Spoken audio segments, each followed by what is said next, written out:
these slider bars here, here, and here, I can actually move through the different planes of the MRI image. Okay, so this is my, what section is this created through the head?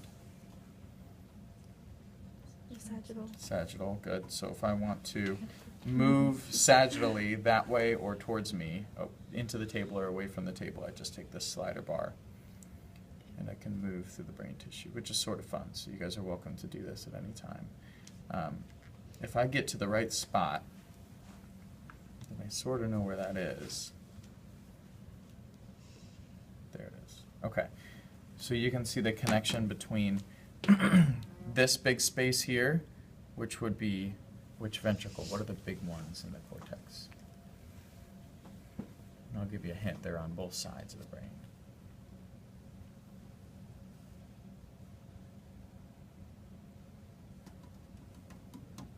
Cricket, cricket.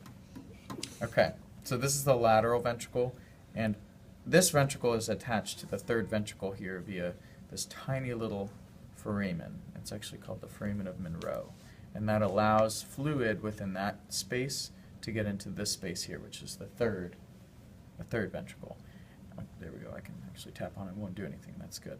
So third ventricle, and then this little space here, it's really, really small. It's very thin. It's a narrow tube that leads down to the fourth ventricle. This one's easy for me to remember because it looks like a triangle. So the lateral ventricle is like this massive space. So if you look in this plane here, what's that plane called? Transverse. Transverse. So this orange line indicates where this plane is in the brain. Okay, so we've sliced through that sagittal plane and we've created this image. Now you can really see those lateral ventricles. So as I move the slider, you'll see those sort of open up into the sides of the cortex.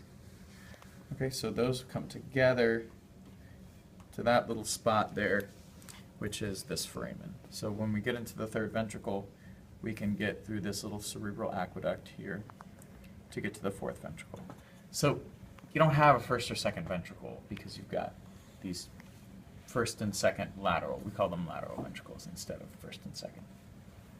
And then you can't really see this happening, but if you're in the right plane,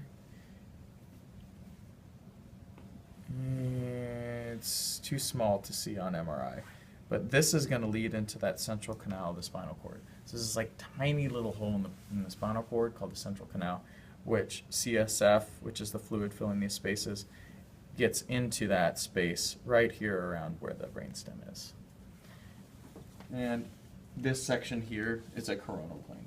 So you guys are welcome to just sort of play with these so you can see the folds of the brain and where they are and how, you know, if you're in one fold of the brain in the cortex, you can see the white matter, which is sort of internally placed, and then this gray stuff on the outside is the gray matter.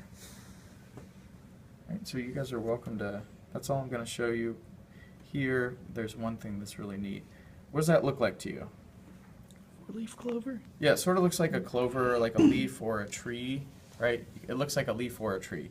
This is the cerebellum, and this brain structure resembles a tree, so we say these little branches inside the cerebellum are the arborvitae, which is a term on your handout. Okay. Arborvitae stands for tree of life. And so you can sort of zoom in too, which is fun. You can see this circular structure called the pons, and this structure down here that's more triangular in shape, that's the medulla. The full term is medulla oblongata. Okay. So you guys want to see anything else while we're here? Any questions on brain structures that maybe you couldn't find on the model or you saw in the chapter?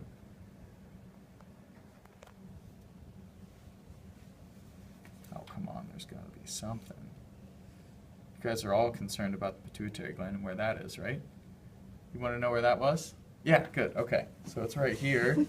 It hangs off the brain. I'm trying to find the right, there it is.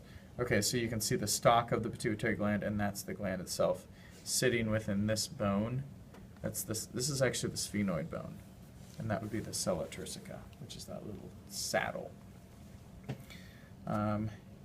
this gland back here. Let's see if we can find it. You have to be right in the center. The way I know where I am is I look at that little line there. So back here, you see another gland that controls the sleep-wake cycle, and that's going to be the pineal gland, which is located right at the end of this little white line there. Okay.